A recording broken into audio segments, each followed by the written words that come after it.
Cite 10 mulheres importantes na sua vida. Minha mãe, minha esposa, minha filha Helena, minhas tias, as minhas primas. Agora escolha 3 delas para sofrer algum tipo de violência.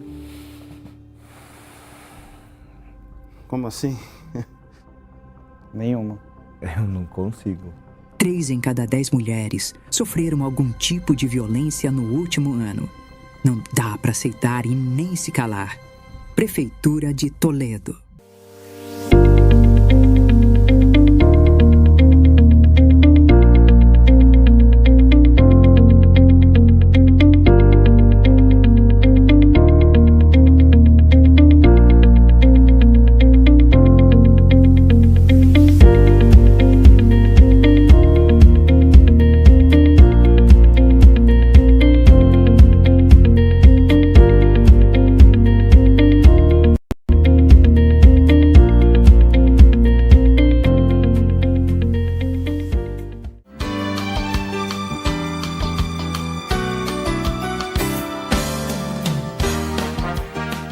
Sextou! E hoje é dia de Sendo Eudrica Conexões que Inspiram. Dia de estarmos conectadas com vocês.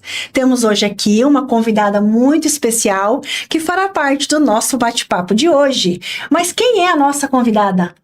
Olá pessoal, tudo bem? Drica, gostaria de agradecer a oportunidade por estar aqui participando desse momento tão especial.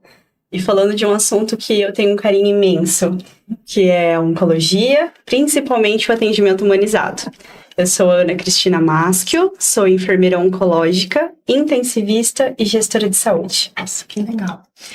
Então, como a Ana já deu um spoiler aqui, né? Qual vai ser o nosso assunto de hoje, então, Ana? Enfermagem, né? Vamos focar aí na enfermagem, a oncologia, o cuidado humanizado. Isso, muito bem. O cuidado humanizado, então, na oncologia, né? E a Ana vai contar um pouquinho para nós da experiência que ela teve nessa área. Né, Ana? Vamos lá, então. É. Eu comecei no hospital cedo, ainda na graduação, procurando aí a experiência profissional. Trabalhei no Hospital Bom Jesus, fiquei um tempo ali antes mesmo da graduação. Passei pela clínica médica, que na época se chamava clínica cirúrgica, pré-parto, berçário, fui berçarista também. Nossa. E o meu foco durante o Hospital Bom Jesus era chegar nas UTIs. Eu sempre almejei muito ser intensivista. Passei um tempo na UTI, tive uma experiência maravilhosa. Eu sempre falo que todo profissional da área da saúde deveria ter um tempo de imersão num hospital público, sabe? É uma escola realmente para nós. Saindo então do Hospital Bom Jesus, recebi um convite maravilhoso para a abertura de uma clínica oncológica. Foi um grande presente na minha vida. Eu não tinha a experiência na oncologia na época, isso foi há 10 anos atrás. E surgiu a oportunidade, então, de eu ir para Curitiba, onde eu fui para o Erasto Gartner, que foi sensacional. Fiquei um mês em imersão dentro do Erasto, onde eu consegui realmente conhecer a técnica, conhecer o que era realmente a oncologia, fazer essa imersão no mundo hospitalar. Lá, então, imagina o Erasto, das referências hoje do nosso país. Com certeza. Durante esse mês que eu fiquei lá, eu entrava no hospital das 7 às 7, das 7 da manhã às 7 da noite. Nossa, uma jornada bem puxada, né? Foi muito bacana. Tive uma experiência, assim, maravilhosa, onde eu agradeço imensamente ao acolhimento da equipe lá da ala oncológica. Eu fiquei na ala oncológica SUS e na ala de convênios lá também. Toda a equipe de técnicos, enfermeiros, médicos dividiram comigo realmente. Eu tinha vivência de intensivista, eu conhecia o ambiente hospitalar, conhecia o UTI, então eu tinha a complexidade do atendimento. Porém, a oncologia, ela é um mundo à parte, realmente, assim, sabe? Conhecer aspectos únicos da oncologia, o PortoCat, os guidelines, os protocolos, e como nós iríamos realizar a montagem dessa clínica oncológica, que é a CAONC, que eu vou citar daqui a pouquinho, também tenho o maior prazer de falar desse local. Fiquei lá, durante esse mês eu consegui aprender a rotina do Erasto, mas também trazer a documentação, sabe? Ter ideia do que eu precisava para montar uma clínica, né? E lá eu consegui, então, pegar protocolos, pegar documentação orientações básicas de liberação. A Kaon, que se tornou aí nos últimos anos referência na parte de liberação sanitária, que é um orgulho imenso, assim, para todos nós da clínica, né? Eu não atuo mais na oncologia desde maio, especificamente, né? Hoje, desse ano? Maio desse ano. Então. Isso. Parti para um novo desafio. Hoje eu estou como gestora, tá? Eu faço parte hoje da equipe Siscopar. Eu sou diretora de saúde, onde nós auxilio na gestão ali juntamente com a nossa secretária executiva Nelly, o diretor administrativo Edilson, e é um prazer imenso, mas a oncologia nunca deixa de fazer parte, né? E eu digo, a oncologia é um mundo tão intenso que me auxilia todos os dias. A gente traz alguma coisa da prática oncológica para a gestão mesmo, que é a minha paixão também. Que legal. Então tá, então eu vou aproveitar para sugar bastante a Ana hoje. Vou sugar ela um monte, porque ela tem muita informação e muito conhecimento. Eu falo para compartilhar conosco, né, Ana? Sempre aprendo diariamente, né?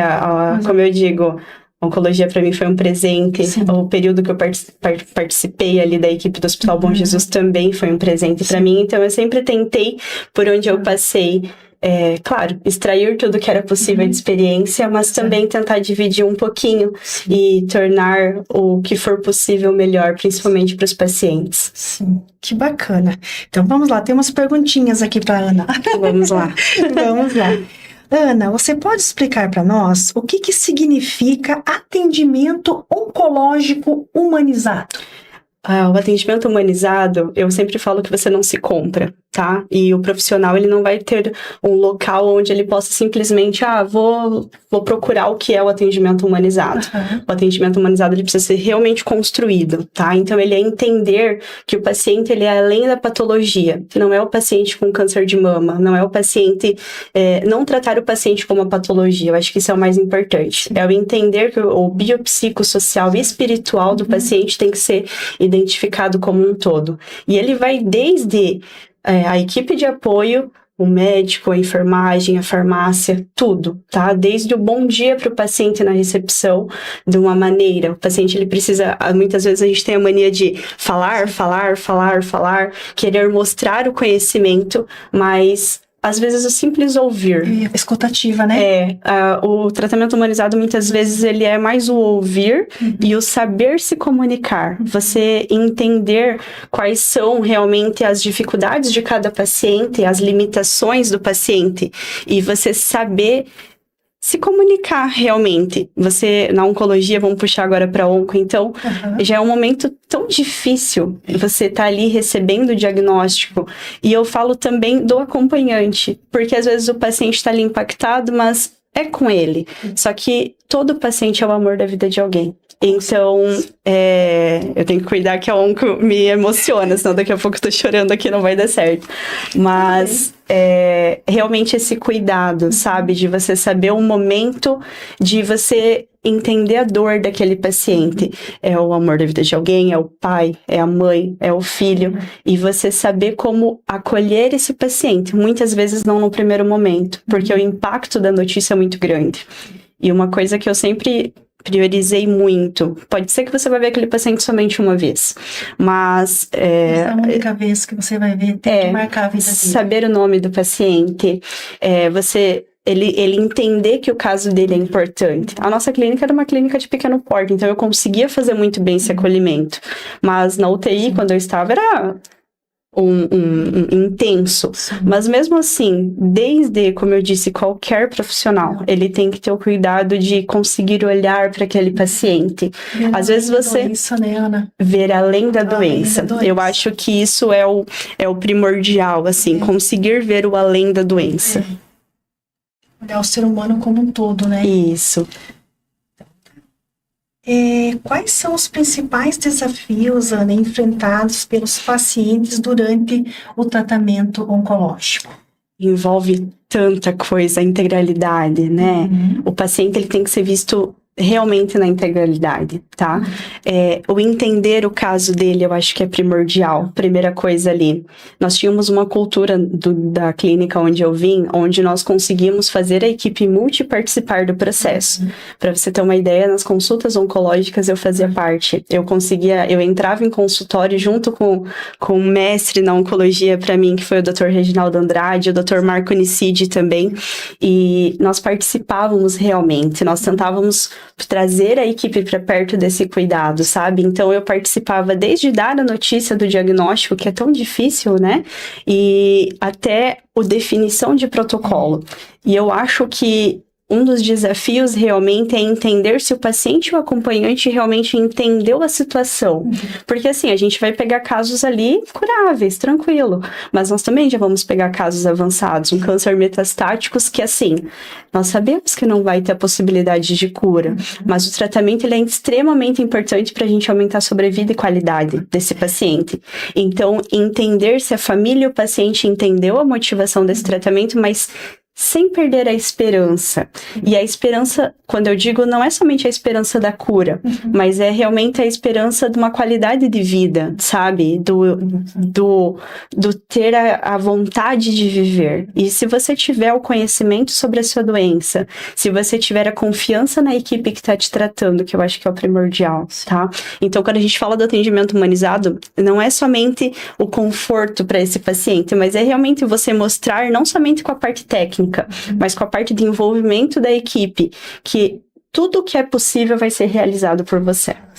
Fazer com que o paciente entenda isso, né? Exatamente. Eu acho que isso dá uma tranquilidade, dá uma paz, né? Isso. Assim, eu estou em boas mãos. Isso. Eu estou segura, eu confio no meu médico, né?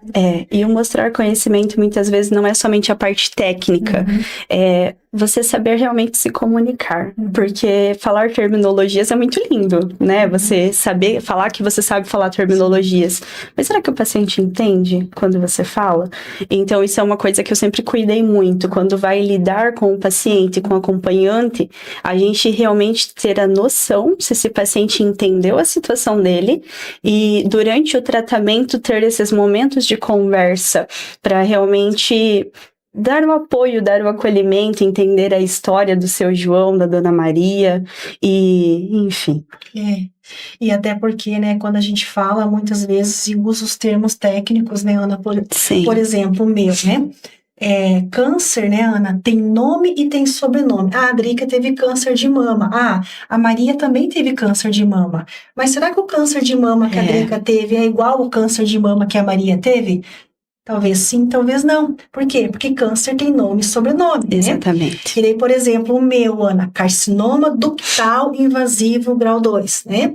A Drica aqui, como gosta muito de estudar, né? Foi lá estudar, entender o que é ductal, o que são os ductos, né, Ana? O que são os ductos, né? Aí entender que ductal é o quê? É o caminho aonde que leva o leitinho até como é que fala aquela partezinha, Ana? Da areola? Isso, é o caninho que leva o leitinho. Então, ductos é esse caninho. Então, por exemplo, às vezes uma outra mulher vai ter um câncer de mama, mas o dela não é ductal. O dela, por exemplo, é lobular. Aí lobular é onde? É o saquinho onde forma o leite, né? E além disso, mesmo sendo entender uma coisa... esses conceitos e... A histologia. Isso, que é difícil, mas é importante entender, né, Ana? E uma coisa muito importante, que nós sempre citávamos, o tratamento ele sempre vai ser individualizado, tá?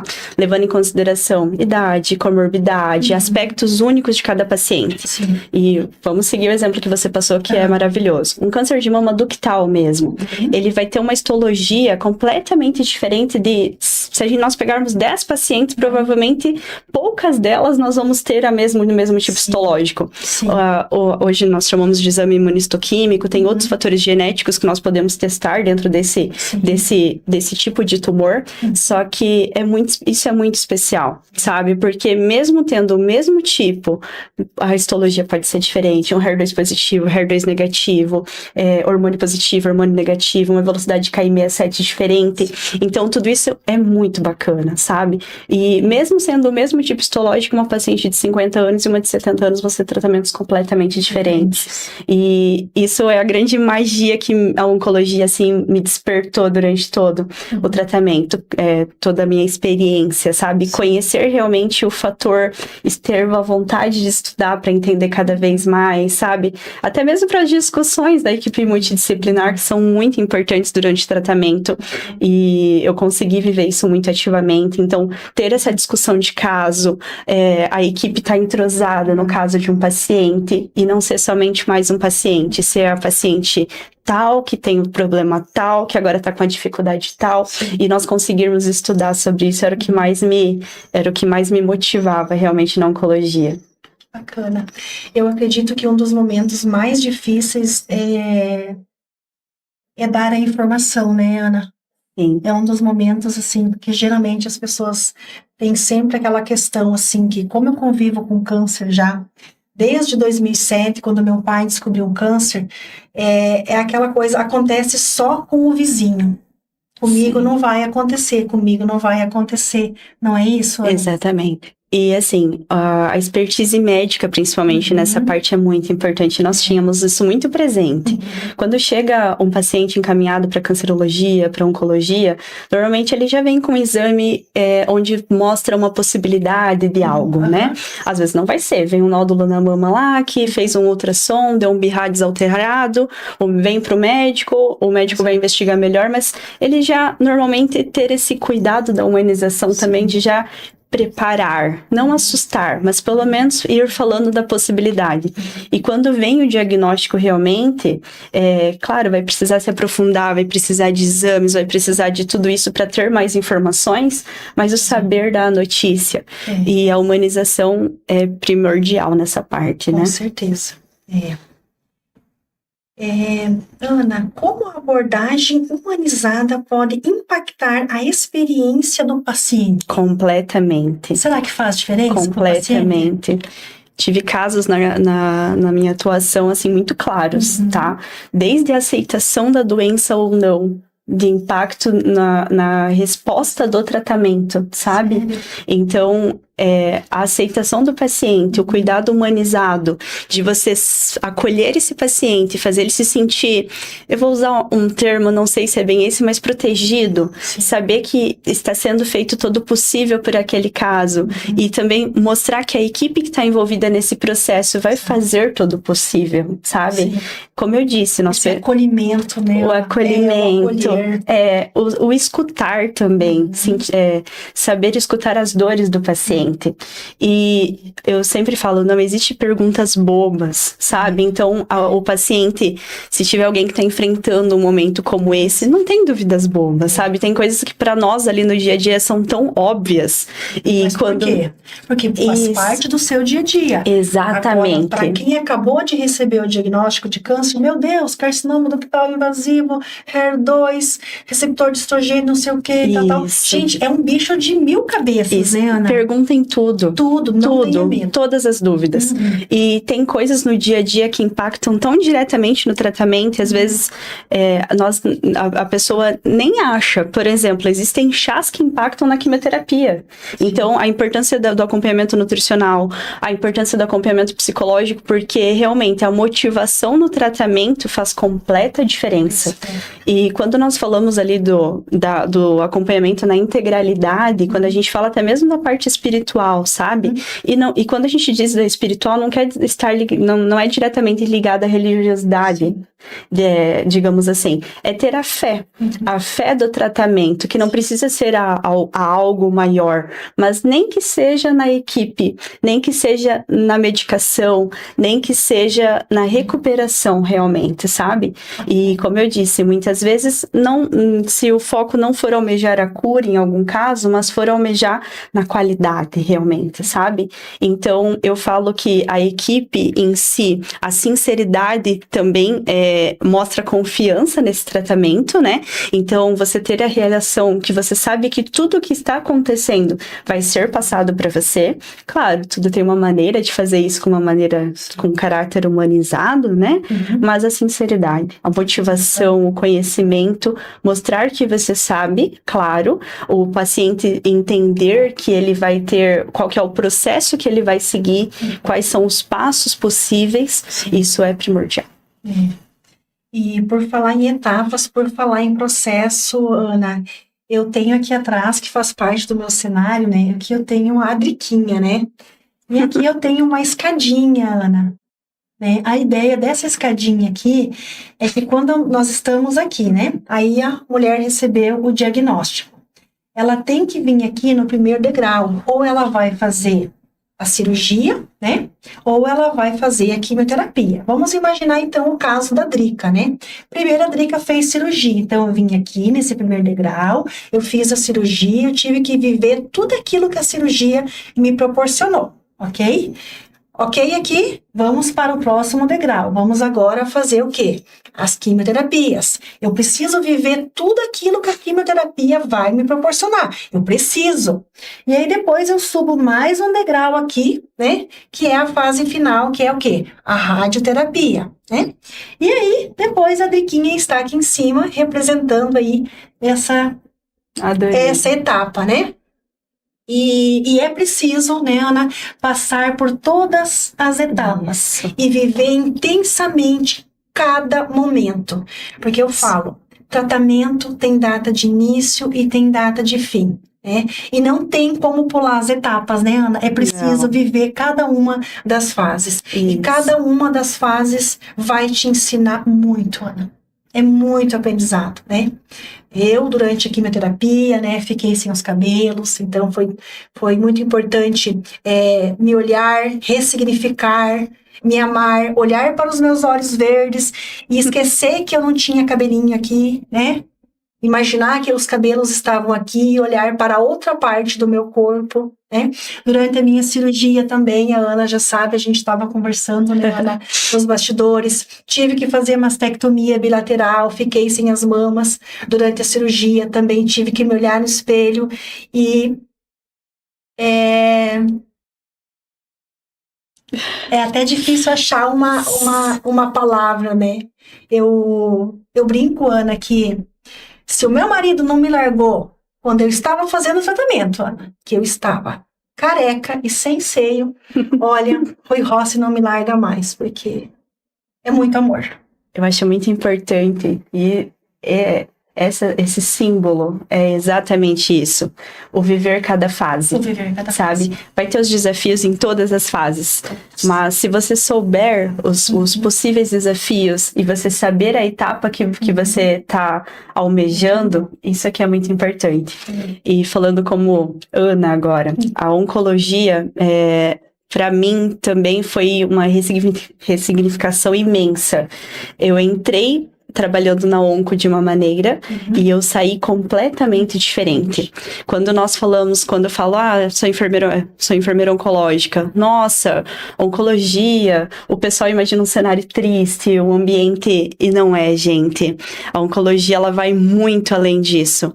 Nós temos, sim, as nossas perdas, porém, nós temos 90% hoje de sucesso, digamos assim, uma porcentagem só para dar um exemplo, mas tem muita coisa boa. Se eu falar para vocês, se nós tivéssemos horas aqui, falasse um pouquinho de todas as histórias, tudo que já passei ali na oncologia, eu recebo hoje, todos os dias de manhã, depois eu abro meu celular para a Drica ver tantas mensagens de bom dia, de pacientes que passaram por nós ali, de carinho, de gratidão.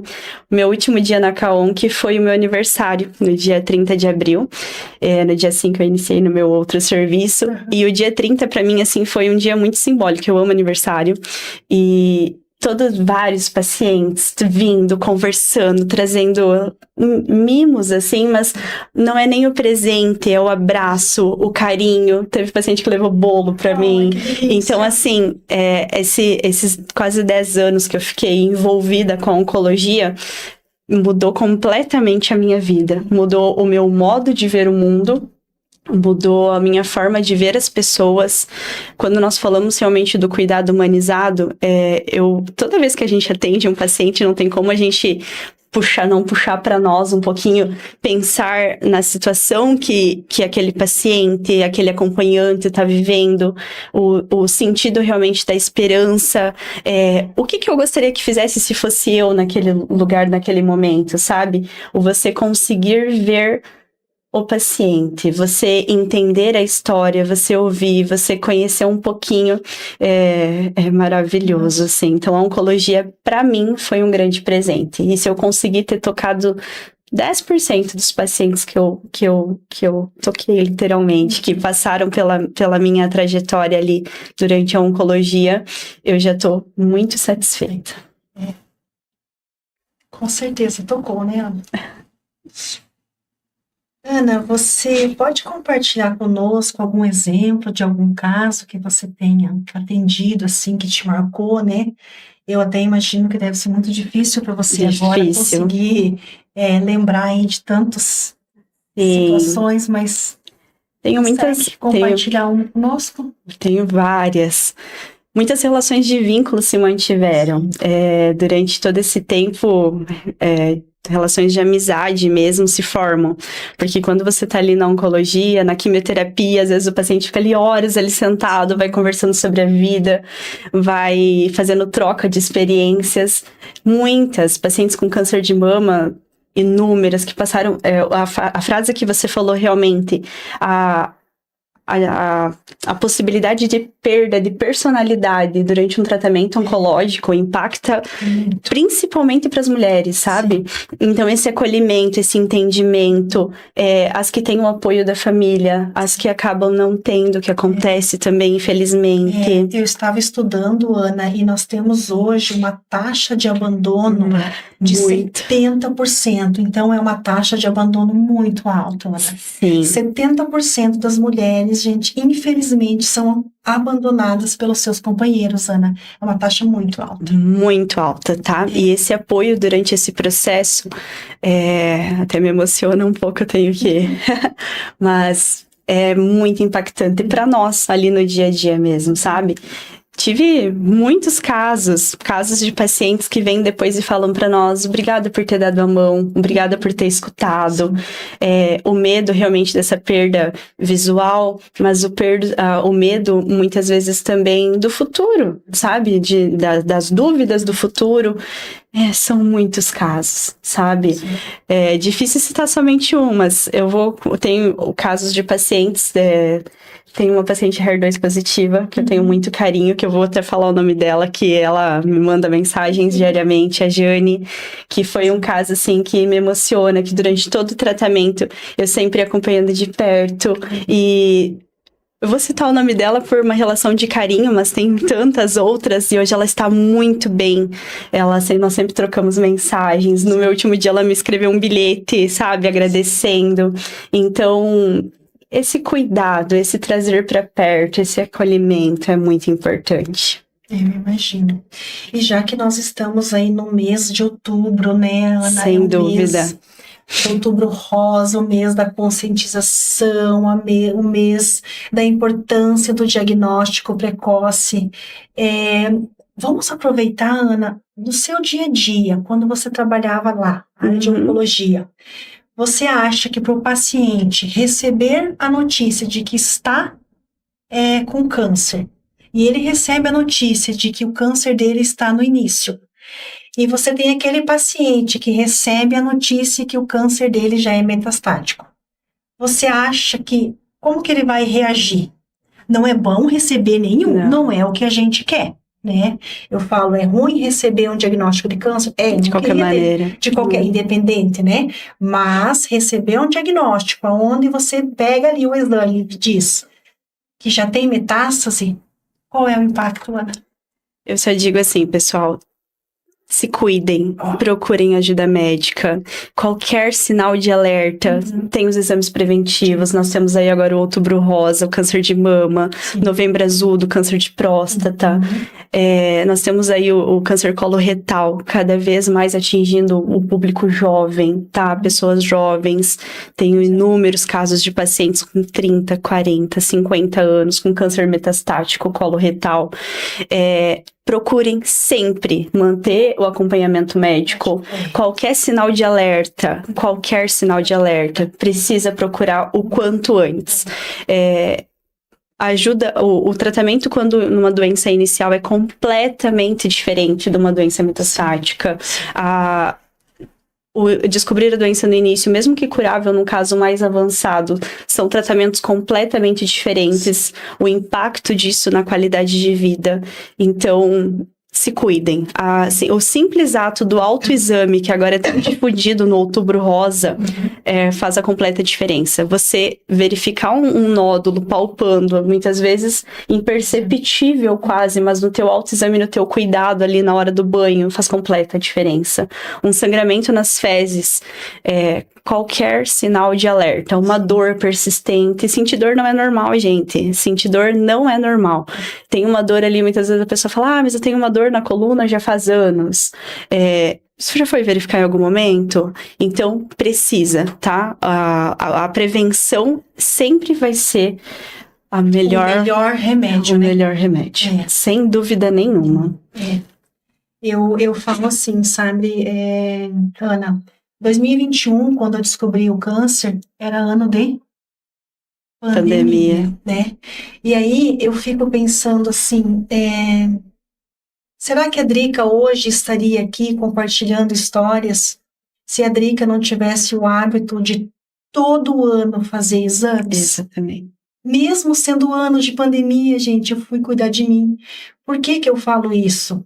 Porque quando a Drica aqui recebeu o diagnóstico, né? O meu diagnóstico de câncer era ser HER2 positivo. E HER2 positivo é o quê? É um câncer bem agressivo. Por quê? Muito agressivo. Muito agressivo. É uma proteína que fica na borda da célula. Então, tem a célulazinha, né? E essa proteína fica na borda da célula. Por essa proteína ficar na bordinha da célula, uma célula contaminada se junta com uma outra célulazinha boa, aí, de repente, elas vão ali, ó. Multiplicação. É tudo muito rápido, né? Aí já pensou, se a Drica, 2021, não vou atrás, não tenho nada, não vou me cuidar, né? E daí deixasse para voltar só em 2022. Retomasse as consultas, os exames e tudo mais, né? Quando eu recebi meu diagnóstico, né? O câncer estava localizado. Talvez se eu não tivesse ido e tivesse ido só em 2022, talvez a notícia seria que poderia estar já com metástase, já alastrado. Né? Alastrado, e aí... Nunca minimize sinais de alerta, isso é muito importante. Nós temos várias histórias de pacientes, fiquei 1 ano, 2 anos com sangramento, achava que era alguma coisa normal, pacientes muitas vezes com medo do tratamento. Nós tivemos isso, Drica, tivemos casos de pessoas extremamente instruídas que vinham para nós com um caso já absurdo, assim, tipo, alastrado, mama exposta, pelo medo do tratamento, pelo medo do diagnóstico. Acho que não é nem o medo do tratamento, sabe, em si, mas o medo do diagnóstico. Então, é assustador. Procurem ajuda sempre, sabe? Isso é primordial. E vamos aproveitar também, né, quando você, mulher que está nos assistindo aí, você for fazer o seu autoexame, tá? E você fez, e você está insegura, será que eu fiz certo? O que tem que achar? Não sei se está certo. Vai no postinho de saúde, vai na UBS, que lá tem profissionais preparados para fazer o exame em você, caso seja identificado algum nódulo, eles já vão dar o encaminhamento. Então, não fique com dúvida, né, Ana? Tivemos mudanças nas diretrizes pelo Sistema Único de Saúde, a mamografia mais acessível, acima dos 40 anos de idade, que é primordial. E não vamos esquecer também do preventivo, o Papa Nicolau, que é precisa ser realizado, gente. Não tem como fugir, tá? E isso é saúde, isso é autocuidado, isso é se amar. A prevenção é se amar.